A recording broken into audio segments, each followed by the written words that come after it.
యోషువ గ్రంథము 19వ అధ్యాయము.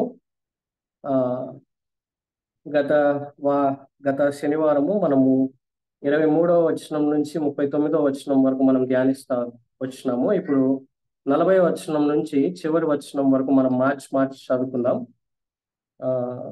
మనము ఎంత ధ్యానించగలిగితే అంత ధ్యానిస్తా వద్దాం. యోషువ గ్రంథము 19వ అధ్యాయము 40వ వచనం నుంచి 51వ వచనం వరకు మనం అందరం మార్చి చదువుకున్నాం. 7వ వంతు చీటి వారి వంశముల చొప్పున దానియుల పక్షముగా వచ్చను.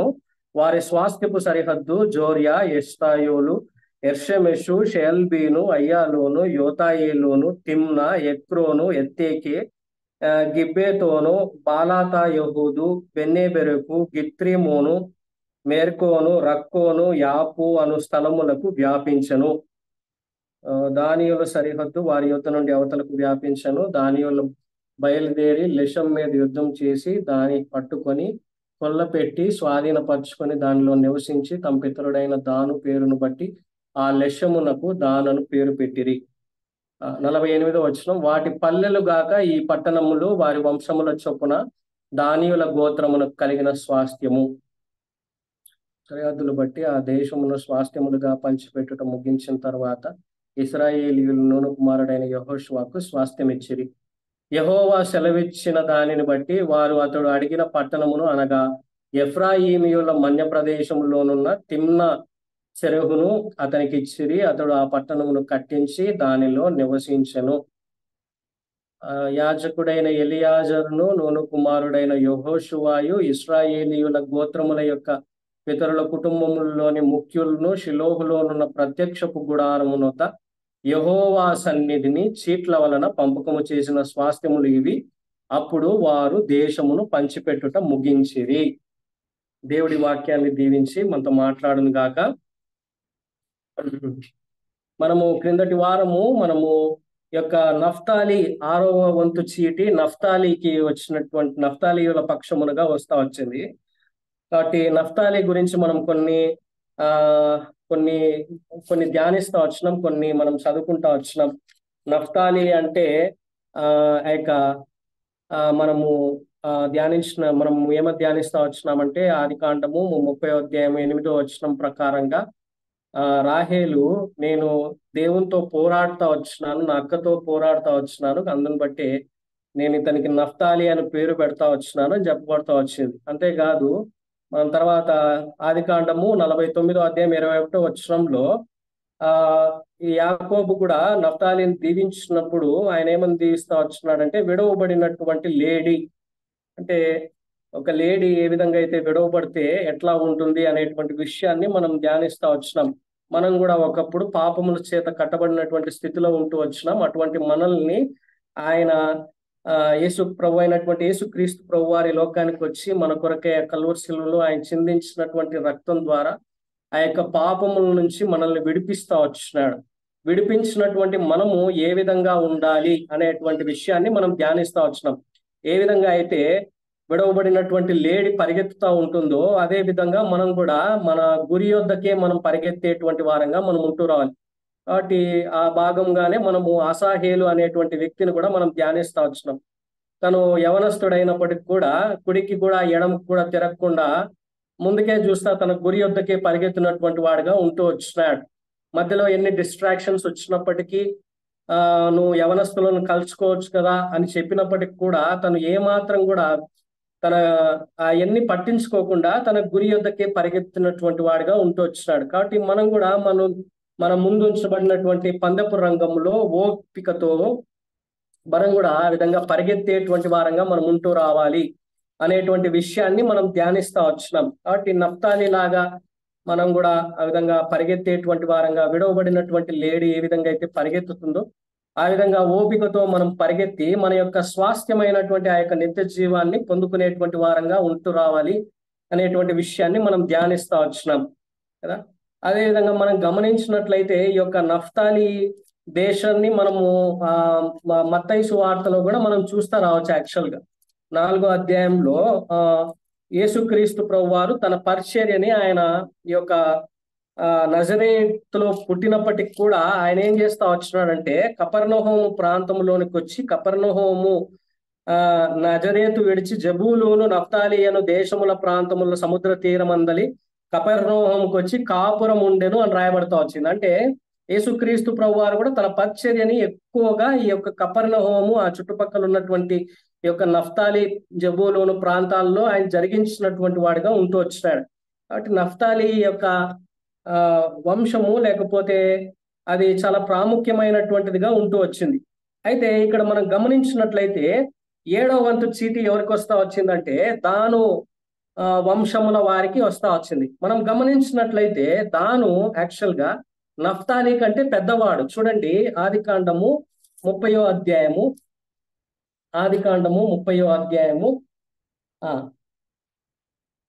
4వ వచనం నుంచి మనం గమనించినట్లయితే తన దాసి అయిన బిల్హాను అతని భార్యగా ఇచ్చెను.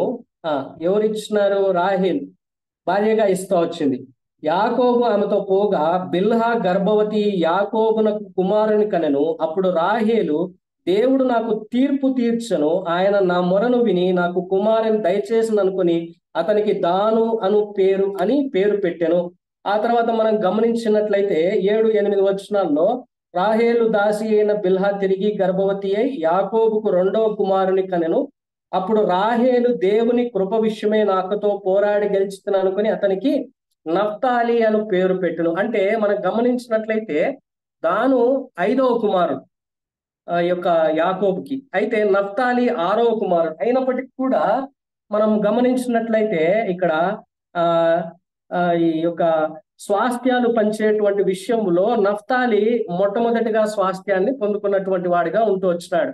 తాను చివరగా స్వాస్థ్యాన్ని పొందుకుంటా వచ్చినాడు ఈ యొక్క 12 మంది గోత్రాల్లో. మనం గమనించినట్లయితే ఈ యొక్క యెహోషువ చివరగా పొందుతా వచ్చినాడు. కానీ గోత్రాల ప్రకారంగా మనం చూసినట్లయితే తాను చాలా చివరగా అంటే ఆఖరి వాడిగా పొందినటువంటి వాడిగా ఉంటూ వచ్చినాడు స్వాస్థ్యాన్ని. ఎందుకు ఈ విధంగా పొందుతా వచ్చినాడు అనేటువంటి దానికి కరెక్ట్ గా లేదు, కానీ తన బిహేవియరల్ ప్యాటర్న్స్ అంటే తను తర్వాత ఏ విధంగా జీవించినాడు అనేటువంటి విషయాలను మనం గమనించినట్లయితే తను చివరగా ఎందుకు పొందినాడు అనేటువంటి విషయాన్ని మనం అర్థం చేసుకోవచ్చు. చూడండి ఇక్కడ మనం గమనించినట్లయితే ఇక్కడ మనం చూస్తా వచ్చినాం కదా, ఆదికాండము 30వ అధ్యాయం 4వ వచనం నుంచి 6వ వచనం వరకు మనం చూసినప్పుడు దాను అంటే అర్థం ఏంటి? ఇక్కడ ఎందుకు రాహేలు దాను అని పేరు పెడతా వచ్చింది? ఇక్కడ మనం బిల్హా గర్భవతి యాకోబునకు కుమారుని కనెను. 6వ వచనం, అప్పుడు రాహేలు దేవుడు నాకు తీర్పు తీర్చెను, ఆయన నా మొరను విని నాకు కుమారుని దయచేసి అనుకుని అతనికి దాను అని పేరు పెట్టెను. కాబట్టి ఏం చేసినాడంట? దేవుడు ఏం చేసినాడంట? రాహేలుకి ఏం చేసినాడంట? నాకు తీర్పు తీర్చెను. జడ్జ్డ్, గాడ్ హ్యాస్ జడ్జ్డ్ మీ అని ఉంటుంది ఇంగ్లీష్ లో అయితే కదా, గాడ్ హ్యాస్ జడ్జ్డ్ మీ. కాబట్టి దేవుడు నాకు తీర్పు తీర్చినాడు, నా మొరను విని నాకు కుమారుని దయచేసినాడు. అందును బట్టే నేను ఈయనకి ఏమని పేరు పెడతా ఉంటున్నానంటే దాను అంటే జడ్జ్డ్ అని అర్థం అనమాట. అంటే తీర్పు తీర్చుట, లేకపోతే తీర్పు తీర్చేవాడు, ఇవన్నీ అర్థాలు వస్తాయి అనమాట దాను అంటే. కాబట్టి తీర్పు తీర్చేటువంటి వారు ఎవరు తీర్పు తీర్చేటువంటి వాడు కదా? దేవుడే తీర్పు తీర్చేటువంటి వాడు. ఎవరికి ఆ యొక్క అర్హత ఉంది? తీర్పు తీర్చేటువంటి అర్హత ఎవరికి ఉంది? చూడండి మనం గమనించినట్లయితే యోహాను సువార్త 5వ అధ్యాయము 27వ వచనం. యోహాను సువార్త 5వ అధ్యాయము 27వ వచనం. యోహాను సువార్త 5వ అధ్యాయము 27వ వచనం. మరియు ఆయన మనుష్య కుమారుడు కనుక తీర్పు తీర్చుటకు తండ్రి అధికారము అనుగ్రహించెను. కాబట్టి ఇప్పుడు చాలా చక్కగా ఇక్కడ రాయబడతా వచ్చింది. ఎవరికి ఆ యొక్క అధికారం ఇవ్వబడతా వచ్చింది? మనుష్య కుమారుడు అంటే యేసుక్రీస్తు ప్రభువారు. యేసుక్రీస్తు ప్రభువారు ఏ విధంగా ఈ లోకానికి వస్తా వచ్చినాడు? మనుష్య కుమారుని రూపంలో వస్తా వచ్చినాడు కదా, మనుష్య కుమారునిగా వస్తా వచ్చినాడు. కాబట్టి మరియు ఆయన మనుష్య కుమారుడు కనుక తీర్పు తీర్చుటకు తండ్రి ఏం చేసినాడు? అధికారము అనుగ్రహించినటువంటి వాడిగా ఉంటూ వచ్చినాడు. ఎందుకు ఈ యొక్క అధికారము ఆయనకి మాత్రమే అనుగ్రహిస్తా వచ్చినాడంటే, ఎందుకు అనుగ్రహిస్తా వచ్చినాడంటే గమనించినట్లయితే మనము చేసినటువంటి ఆది ఆదాము నుంచి ఏమొస్తా వచ్చింది? పాపం కలిగినటువంటిదిగా ఉంటూ వచ్చింది. ఆది ఆదామును బట్టి ఆ యొక్క పాపాన్ని మనం కూడా ఏం చేస్తా వచ్చినామంటే సంక్రమించుకుంటా వచ్చినాం. ఆ యొక్క ఆది ఆదాము నుంచి వచ్చినటువంటి వారంగా ఉన్నటువంటి వారం మనము. అందును బట్టే ఆ పాపము మనలో వస్తా వచ్చింది. అందుకే కీర్తనకారుడు అంటాడు, నా తల్లి నన్ను పాపములోనే గర్భం ధరించింది అని చెప్తా వస్తాడు అనమాట. కాబట్టి మనం పుట్టుకతోనే పాపులంగా ఉంటూ వచ్చినాం. అందును బట్టే అపోస్తుడైనటువంటి పౌలు రోమీలకు రాసినటువంటి పత్రిక 3 అధ్యాయం 23 ఏ భేదమునో లేదు, అందరూ పాపము చేసి దేవుడు అనుగ్రహించు మహిమను పొందలేకపోవచ్చున్నారు అని చెప్పబడతా వచ్చింది. అంతేగాని మనం గమనించినట్లయితే, కాబట్టి ఆ విధంగా పాపములో ఉన్నటువంటి మనల్ని ఆయన రక్షించడానికి, అంటే ఈ పాపానికి వచ్చేటువంటి తీర్పు ఏంటిది అంటే, మనము తీర్పులోనికి రావాల్సినటువంటి వారం, తీర్పులోనికి తీర్పు పొందవలసినటువంటి వారం. అటువంటి మనల్ని ఏం చేస్తా వచ్చినట్టు చూడండి, రోమిలకు రాసినటువంటి పత్రిక 6 అధ్యాయం 23 అందుకే ఏమని చెప్పబడతా వచ్చిందంటే, ఏలయనగా పాపము వలన వచ్చు జీతము, అంటే పాపమునకు రావాల్సినటువంటి తీర్పు ఏంటి? మరణము. అయితే దేవుని కృపావరము మన ప్రభువైన క్రీస్తు యేసునందు నిత్య జీవము. కాబట్టి ఏలయనగా పాపము వలన వచ్చు తీర్పు, లేకపోతే దాని వలన వచ్చేటువంటి జీతం ఏంటి? మరణము. కాబట్టి ఆ యొక్క నిత్య మరణానికి పాత్రులమైనటువంటి మనల్ని ఆయన ఏం చేస్తా వచ్చినాడంటే జ్ఞాపకం చేసుకుంటా వచ్చినాడు. తన శరీరధారిగా ఈ లోకానికి వచ్చి మన కొరకై ఆయన ప్రాణం పెట్టినటువంటి వాడుగా ఉంటూ వచ్చినాడు. అందును బట్టి మనం గమనించినట్లయితే యెషయా గ్రంథము 53 అధ్యాయంలో మనం చూస్తా రావచ్చు. చూడండి, యెషయా గ్రంథము 53 అధ్యాయము 5 వచనం నుంచి మనం చదువుకున్నట్లయితే, మన అతిక్రమ క్రియలను బట్టి అతడు గాయపరచబడెను, మన దోషములను బట్టి నలగొట్టబడెను, మన సమాధానార్థమైన శిక్ష అతని మీద పడెను, అతడు పొందిన దెబ్బల చేత మనకు స్వస్థత కలుగుచున్నది. మనమందరము గొర్రెల వలె త్రోవ తప్పిపోతిమి, మనలో ప్రతి వాడును తనకిష్టమైన త్రోవకు తొలిగెను. యెహోవా మన అందరి దోషమును అతని మీద మోపెను. అతడు దౌర్జన్యము నొందెను, బాధింపబడినను అతడు నోరు తెరవలేదు. వదకు తేబడు గొర్రె పిల్లయు బొచ్చు కత్తిరించు వాని ఎదుట గొర్రెయు మౌనముగా నున్నట్లు అతడు నోరు తెరవలేదు. అన్యాయపు తీర్పు నొందిన వాడై అతడు కొనిపోబడెను, అతడు నా జనుల అతిక్రమమును బట్టి మొత్తబడెను గదా. కాబట్టి ఇక్కడ చాలా చక్కగా రాయబడతా వచ్చింది. 8వ వచనంలో ఏమని రాయబడతా వచ్చిందంటే, అన్యాయపు తీర్పు నొందిన వాడై. కాబట్టి తీర్పు తీర్చవలసినటువంటి ఆయన ఏమైపోతా వచ్చినాడంటే అన్యాయంగా తీర్పు తీర్చబడతా వచ్చినాడు. ఎవరి కోసము? మనం పైన చదువుకున్నటువంటి వాటన్నిటిని బట్టి, మన అతిక్రమ క్రియలను బట్టి ఆయన గాయపరచబడతా వచ్చినాడు, మన దోషములను బట్టి నలగొట్టబడతా వచ్చినాడు. కాబట్టి మనం చేసినటువంటి పాపములను బట్టి ఆయన ఏమైపోతా వచ్చినాడంటే మనకు రావాల్సినటువంటి శిక్షని ఆయన మీద వేసుకుని ఆయన ఏమైపోతా వచ్చినాడంటే అన్యాయపు తీర్పుని పొందినటువంటి వాడిగా ఉంటూ వచ్చినాడు. తీర్పు చెప్పేటువంటి ఆయనే మన కోసం ఆయన ఏమైపోతా వచ్చినాడంటే తీర్పు నొందేటువంటి, అన్యాయంగా తీర్పు నొందేటువంటి వాడిగా అయిపోయినటువంటి వాడిగా ఉంటూ వచ్చినాడు. కాబట్టి చూడండి, మనం గమనించినట్లయితే మనము తీర్పు పొందవలసినటువంటి వారం కదా. మన పాపాలకి వచ్చేటువంటి తీర్పు ఏంటి? మన పాపములకు కలిగేటువంటి జీతం ఏంటి? మరణం. కాబట్టి మనం పొందవలసినటువంటి మరణాన్ని ఆయన మీద వేసుకొని ఆయన అన్యాయమైనటువంటి తీర్పు పొంది మనల్ని ఏం చేస్తా వచ్చినాడంటే ఆ కలువరి శిలువలో చేసినటువంటి బలియాగం ద్వారా మనల్ని విడిపించినటువంటి వాడిగా ఉంటూ వచ్చినాడు. తీర్పు చేయవలసినటువంటి ఆయన అన్యాయమైనటువంటి తీర్పు పొందుతూ వచ్చినాడు. అందును బట్టి మనం గమనించినట్లయితే చూడండి, యోహాను సువార్త 5వ అధ్యాయము, అదే యోహాను సువార్త 5వ అధ్యాయము 21వ వచనం నుంచి మనము గమనించవచ్చు. 24వ వచనం వరకు చూడండి, 21వ వచనం నుంచి 24వ వచనం వరకు. తండ్రి మృతులను ఏలాగు లేపి బ్రతికించును, అలాగే కుమారుడును తనకి ఇష్టం వచ్చిన వారిని బ్రతికించును. తండ్రి ఎవరికి తీర్పు తీర్చుడు గాని తండ్రిని గణపరచున్నట్లు అందరూ కుమారుని గణపరచవలనని తీర్పు తీర్చుటకు సర్వాధికారము కుమారునికి అప్పగించి ఉన్నాడు. కుమారుని గణపరచిన వాడు ఆయన్ను పంపిన తండ్రిని కుమారుని గణపరచని వాడు ఆయన్ను పంపిన తండ్రిని గణపరచడు. నా మాట విని నన్ను పంపిన వాని యందు విశ్వాసం ఉంచువాడు నిత్య జీవము గలవాడు, వాడు తీర్పులోనికి రాక మరణములో నుండి జీవములోనికి దాటి ఉన్నాడని మీతో నిశ్చయముగా చెప్పుచున్నాను. కాబట్టి చాలా చక్కగా రాయబడతా వచ్చింది ఇక్కడ. నా మాట విని నన్ను పంపిన వాని యందు విశ్వాసముంచువాడు నిత్య జీవము గలవాడు, వాడు తీర్పులోనికి రాక ఏమవుతుందంట, మరణములో నుండి జీవములోనికి దాటి ఉన్నాడు. కాబట్టి కాబట్టి మనం కూడా ఈ యొక్క తీర్పు పొందవలసినటువంటి వారం, తీర్పులోనికి వెళ్ళవలసినటువంటి వారం. మనం చేసినటువంటి పాపములను బట్టి, జన్మతః పాపము, మనం చేసినటువంటి పాపములను బట్టి మనము తీర్పులోనికి రావాల్సినటువంటి వారము. అటువంటి మనల్ని ఆయన ఏం చేస్తా వచ్చినాడంటే విడిపించి, ఆయన అన్యాయమైనటువంటి తీర్పు పొంది మనకు బదులుగా ఆయన శిక్ష పొందుతా వచ్చినాడు. పొంది మనకేం కలగజేస్తా వచ్చినాడు, నిత్య జీవాన్ని కలగజేసి ఆయన ఏం చేస్తా వచ్చినాడంటే తీర్పులోనికి రాకుండా మనల్ని మరణములో నుండి ఎక్కడికి దాటిస్తా వచ్చినాడు, జీవములోనికి దాటించినటువంటి వాడిగా ఉంటూ వచ్చినాడు కదా. కాబట్టి ఆయన ఎంత గొప్ప క్రయధనం మన కొరకే చెల్లిస్తా వచ్చినాడు చూడండి.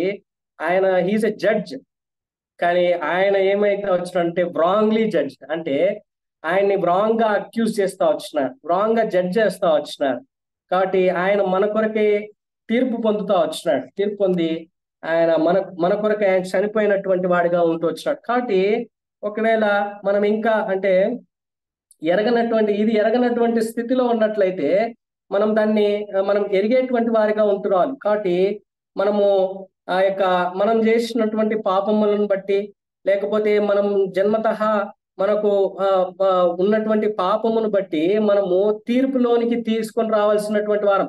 కానీ అటువంటి మనల్ని ఆయన ఏం చేస్తా వచ్చినాడంటే, ఆయన మన కొరకే ఈ లోకానికి వచ్చి ఆయన మనం పొందవలసినటువంటి శిక్షని ఆయన తీసుకొని ఆయన అన్యాయంగా తీర్పు నొంది ఆయన మన కొరకై చనిపోయి మనల్ని ఏం చేస్తా వచ్చినాడంటే మరణంలోంచి జీవంలోనికి దాటిస్తా వచ్చినాడు. ఈ యొక్క జీవం ఏంటంటే నిత్య జీవము.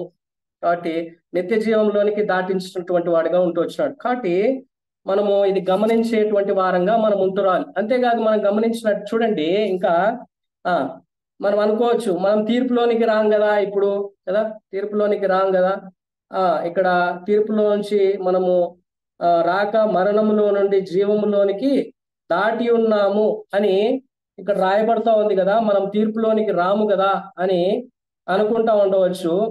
అయితే మనం గమనించినట్లయితే చూడండి, అదే యోహాను సువార్త 5వ అధ్యాయం 29వ వచనం, అంటే రక్షించబడినటువంటి వారంగా యేసుక్రీస్తు ప్రభు వారిని మనము సొంత రక్షకునిగా అంగీకరించినటువంటి మనం తీర్పులోనికి రాము కదా అంటే అది వేరే తీర్పు, దాంట్లోనికి రాము. కానీ ఇంకొక తీర్పు ఉంటుంది చూడండి. మనం కూడా ఆ యొక్క న్యాయ సింహాసనం దగ్గరికి తీసుకొని రాబడతాం. చూడండి 29వ వచనం, మేలు చేసిన వారు జీవ పునరుద్ధానమునకును, కీడు చేసిన వారు తీర్పు పునరుద్ధానమునకును బయటికి వచ్చెదరు కదా. కాబట్టి అంతేకాదు మనం గమనించినట్లయితే అపోస్తుడైనటువంటి పౌలు కొరింథీయులకు రాసినటువంటి 2వ పత్రిక 5వ అధ్యాయం 10వ వచనంలో కూడా చూడండి, ఆయన ఇక్కడ చెప్తా ఉంటున్నాడు, ఎందుకనగా తాను జరిగించిన క్రియల చొప్పున అవి మంచివైనను సరే చెడ్డవైనను సరే దేహముతో జరిగించిన వాటి ఫలమును ప్రతివాడు పొందునట్లు మనమందరమును క్రీస్తు న్యాయపీఠము ఎదుట ప్రత్యక్షము కావలయను. కాబట్టి మనము క్రీస్తు న్యాయపీఠం దగ్గరికి మనం తీసుకొని రాబడతాం. అయితే ఇంకొక తీర్పు ఉంటది, ఆ తీర్పులోనికి మనం రాం. అది ప్రకటన గ్రంథము 20వ అధ్యాయము, ప్రకటన గ్రంథము 20వ అధ్యాయంలో ఉంటుంది. అది చూడండి, ప్రకటన గ్రంథం 20వ అధ్యాయంలో మనం గమనించినట్లయితే 11వ వచనంలో ఉంటుంది. ఇక్కడ మరియు ధవలమైన మహాసింహాసనమును దాని యందు ఆసీనుడై ఉన్న యొక్క చూచితిని, భూమి ఆకాశములో ఆయన సముఖము నుండి పారిపోయాను, వాటికి నిలువు చోటు కనబడకపోయాను. తర్వాత మనం గమనించినట్లయితే 12వ వచనంలో జీవ గ్రంథము అవన్నీ తెరవబడతాయి. చూడండి 13వ వచనం నుంచి, సముద్రము తనలో ఉన్న మృతులను అప్పగించును, మరణమును పాతాళ లోకమును వాటి వశమున్న మృతులను అప్పగించును, వారిలో ప్రతివాడు తన క్రియల చొప్పున తీర్పు పొందెను. మరణమును మృతుల లోకమును అగ్నిగుండములో పడవేయబడెను. ఈ అగ్నిగుండము 2వ మరణము. ఎవని పేరైనను జీవ గ్రంథమందు వ్రాయబడినట్టు కనబడని ఎడల వాడు అగ్నిగుండములో పడవేయబడెను కదా.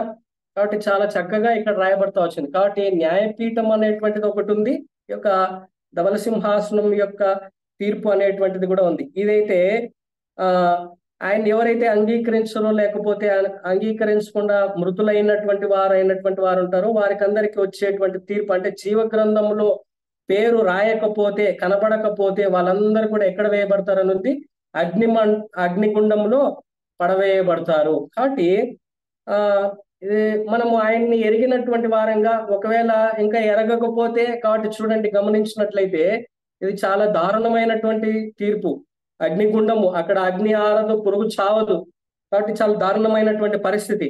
ఎరిగినటువంటి వారంగా ఉన్నట్లయితే మనం ఎక్కడికి వస్తామంటే, కొరింథీయులకు రాసినటువంటి 2వ పత్రిక 5వ అధ్యాయం 10వ వచనంలో చెప్పబడినటువంటి రీతిగా క్రీస్తు న్యాయపీఠం ఎదుట వస్తాం. అక్కడ ఏం జరుగుతుందంటే, మనం చేసినటువంటి శరీరంతో చేసినటువంటి ప్రతిఫలము, లేకపోతే శరీరంతో చేసినటువంటి దాన్ని బట్టి మనకు ఫలం ఇవ్వబడుతుంది అనేటువంటిది ఇక్కడ రాయబడతా వచ్చింది. కాబట్టి మనం తీర్పు పొందుతాం, కానీ ఈ క్రీస్తు న్యాయపీఠం దగ్గర మనం తీర్పు పొందేటువంటి వారంగా ఉంటూ వస్తాం.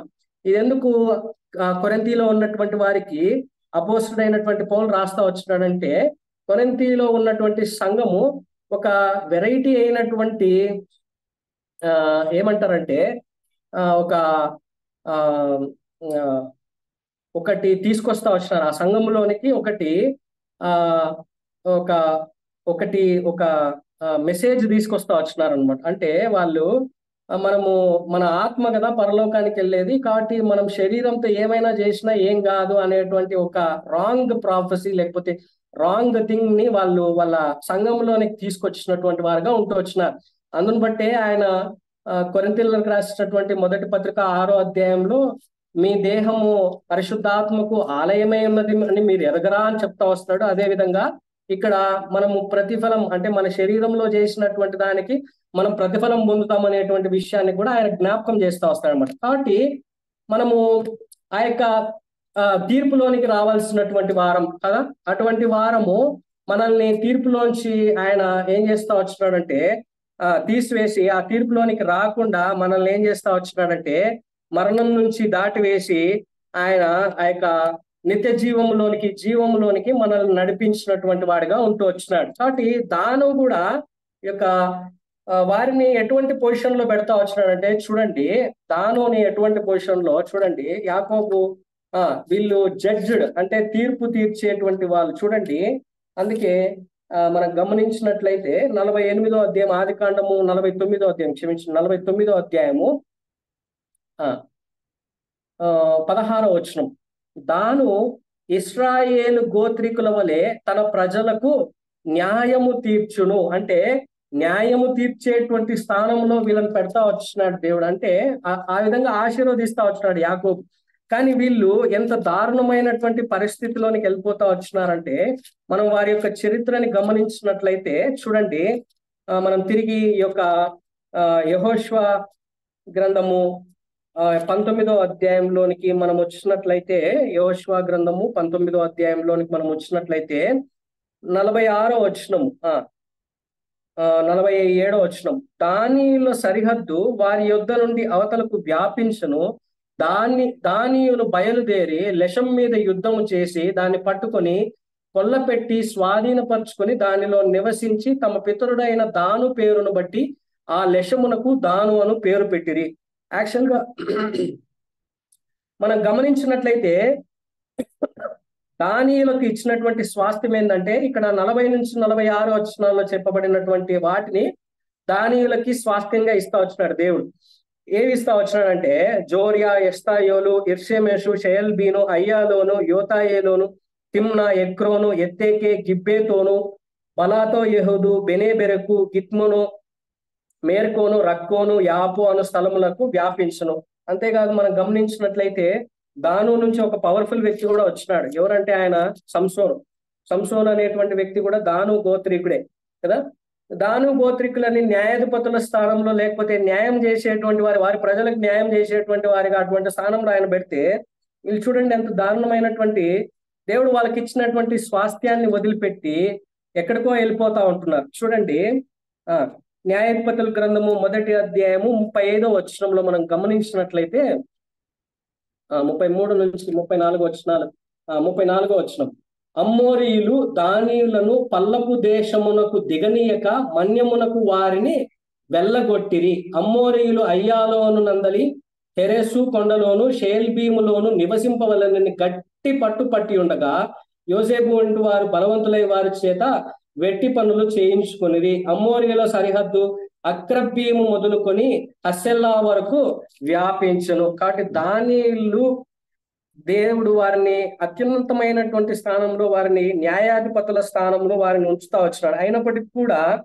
వీళ్ళు ఆ దేవుని యందు విశ్వాసము లేనటువంటి కారణాన్ని బట్టి వారిని ఈ యొక్క ఆ మనం గమనించినట్లయితే ఆ యొక్క ఐగుప్తులోంచి వారిని విడిపించి ఈ యొక్క యోర్దాన్ నదిని దాటింపచేసి వారికి స్వాస్థ్యాన్ని ఇస్తా వచ్చినాడు. ఆ యొక్క పాలు తేనెలు ప్రవహించేటువంటి ఆ యొక్క దేశంలో వాళ్ళకి స్వాస్థ్యాన్ని ఇస్తే ఆ స్వాస్థ్యాన్ని వాళ్ళు ఆక్రమించుకోవడం, లేకపోతే ఆ స్వాస్థ్యాన్ని వాళ్ళు పొందుకోవడం వదిలేసి వాళ్ళు ఏం చేస్తా వచ్చినారంటే వేరే స్వాస్థ్యానికి వెళ్తా వచ్చినారు. అదే లెషముకి వెళ్ళినారని ఇక్కడ రాయబడతా వచ్చింది 47వ అధ్యాయంలో. అదే మనము న్యాయాధిపతుల గ్రంథం 18వ అధ్యాయంలో మనం గమనించినట్లయితే దీని గురించి ఒక అధ్యాయం అంతా రాయబడతా వచ్చింది. వాళ్ళు వెళ్ళి ఏం చేస్తా వచ్చినారు, ఎట్లా అయిపోతా వచ్చినారు, ఎంత నాశనాన్ని చేకూర్చుకుంటా వచ్చినారు. కాబట్టి మొట్టమొదటిగా వాళ్ళు ఏం లేనటువంటి వాళ్ళు ఏం లేనటువంటి వారిగా ఉంటూ వచ్చినారంటే దేవుని మీద విశ్వాసము లేనటువంటి వారిగా ఉంటూ వచ్చినారు. అందును బట్టి మనం గమనించినట్లయితే చూడండి, రోమిలికి రాసినటువంటి పత్రిక 1వ అధ్యాయం 17లో నీతిమంతుడు ఎట్లా జీవిస్తాడంట విశ్వాస మూలముగా జీవించును. విశ్వాసము లేకపోతే ఎంత దారుణమైనటువంటి పరిస్థితి ఏర్పడుతుంది అనేటువంటి విషయాన్ని మనము న్యాయాధిపతుల గ్రంథం 18వ అధ్యాయంలో మనం చూస్తా రావచ్చు. నేను ఈ అధ్యాయం అంతా వెళ్ళను కానీ జస్ట్ ఐ విల్ కొంచెము ఆ భాగాన్ని మటుకు నేను చెప్తా వస్తాను అనమాట. అంటే దీని యొక్క సారాంశం చెప్తా వస్తాను. వీళ్ళు దేవుడు వాళ్ళకి ఇచ్చినటువంటి స్వాస్థ్యం ఏంటంటే ఈ జోరియా, ఈ యొక్క తిమ్నా, ఈ యొక్క ప్రదేశాలన్నిటికీ వాళ్ళకి స్వాస్థ్యంగా ఇస్తా వచ్చినాడు. కానీ దాన్ని స్వాధీనపరచుకోలేక, అంటే దేవుని మీద నమ్మకం లేనటువంటి వారిగా, దేవుని మీద విశ్వాసం లేనటువంటి వారిగా ఉండి దాన్ని స్వాధీనపరచుకోలేక వాళ్ళు ఏం చేస్తా వచ్చినారంటే ఈ యొక్క లెషము లేకపోతే లాయిషు, ఇక్కడ మనము న్యాయాధిపతుల గ్రంథంలో మనం గమనించినట్లయితే వాళ్ళు లాయిషు అనేటువంటి పట్టణాన్ని వాళ్ళు స్వాధీనపరుచుకుంటా ఉంటారనమాట. ఈ యొక్క లాయిష్ కి అనేటువంటి దేశానికి వెళ్తా వస్తారు. కాబట్టి దేశానికి వెళ్ళకంటే ముందు వాళ్ళు ఏం చేస్తా వస్తారంటే దేవుని దగ్గర కనిపెట్టేటువంటి విషయంలో కానీ తప్పిదం చేస్తా వస్తారు. వాళ్ళు ఇక్కడే తప్పిపోతా వస్తున్నారు. ఎక్కడ తప్పిపోతా వస్తున్నారు? మొట్టమొదటిగా వాళ్ళకు ఉండవలసినటువంటిది ఏంటి? విశ్వాసం. దేవుని మీద విశ్వాసం కోల్పోతా వచ్చినారు. కోల్పోయినటువంటి వాళ్ళు ఏం చేస్తా వచ్చినారంటే రాంగ్ పీపుల్ ని కలుస్తా వచ్చినారు. అంటే ఇక్కడ 18వ అధ్యాయంలో, న్యాయాధిపతుల గ్రంథం 18వ అధ్యాయంలో ఒక యాజకుడిని కలుస్తా వచ్చినారు. ఆ యాజకుడు రాంగ్ ఇన్ఫర్మేషన్ ఇస్తా వచ్చినాడు. అంటే ఆ యొక్క యాజకుడు చేసేటువంటి పని ఏంటంటే ఆ యొక్క మీకా అనేటువంటి వ్యక్తి ఇంట్లో గృహదేవతలకి పూజలు చేస్తా వస్తాడు అనమాట. కాబట్టి అటువంటి అతన్ని వీళ్ళు సలహా అడుగుతా వస్తారు. ఏమని సలహా అడుగుతా వస్తారంటే మేము వెళ్ళొచ్చా అని సలహా అడిగినప్పుడు మీరు వెళ్ళొచ్చు, యెహోవా మీకు విజయం కలగజేస్తాడు అని చెప్తాడు. వాళ్ళకి విజయం వస్తుంది, లాయిష్ను స్వాధీనం చేసుకుంటారు. సీదోన్ అనేటువంటి ప్రాంతాన్ని, సీదోనీలు ఉండేటువంటి ప్రాంతాన్ని వాళ్ళు స్వాధీనం చేసుకుంటారు. చేసినప్పటికి కూడా వాళ్ళు ఏం చేస్తా వస్తారంటే ఈ యొక్క యాజకుణ్ణి, ఆ మీకా ఇంట్లో ఉన్నటువంటి ఆ యొక్క గృహదేవతల్ని, ప్రతిమల్ని అన్నిటిని తీసుకొని వాళ్ళు ఎక్కడికి వెళ్తా వస్తారంటే ఆ యొక్క లాయిషు అనేటువంటి పట్టణానికి వెళ్ళిపోతా వస్తారు. వెళ్ళిపోయి వాళ్ళు ఏం చేస్తారంటే అక్కడ ఏం చేస్తా వచ్చినారు చూడండి, 30వ వచనం, న్యాయాధిపతుల గ్రంథము 18వ అధ్యాయం 30వ వచనం. న్యాయాధిపతుల గ్రంథం 18వ అధ్యాయం 30వ వచనం. దానియేలు చెక్కబడిన ఆ ప్రతిమను నిలుపుకొనిరి. మోషే మనవడును గెర్షోను కుమారుడునైన యోనాతానును వాడును వాని కుమారులను ఆ దేశము చెరపట్టబడి వరకు దానియేలు గోత్రమునకు యాజకులై ఉండిరి. దేవుని మందిరము షిలోహులోనున్న దినములన్నిటను వారు మీకా చేయించిన ప్రతిమను నిలుపుకొని ఉండిరి. చూడండి ఎంత దారుణమైనటువంటి పరిస్థితిలోనికి వెళ్ళిపోతా వచ్చినారంటే విశ్వాసము కోల్పోయినటువంటి కారణాన్ని బట్టి రాంగ్ పీపుల్ ని కలుస్తా వచ్చినారు, రాంగ్ డెసిషన్స్ తీసుకుంటా వచ్చినారు.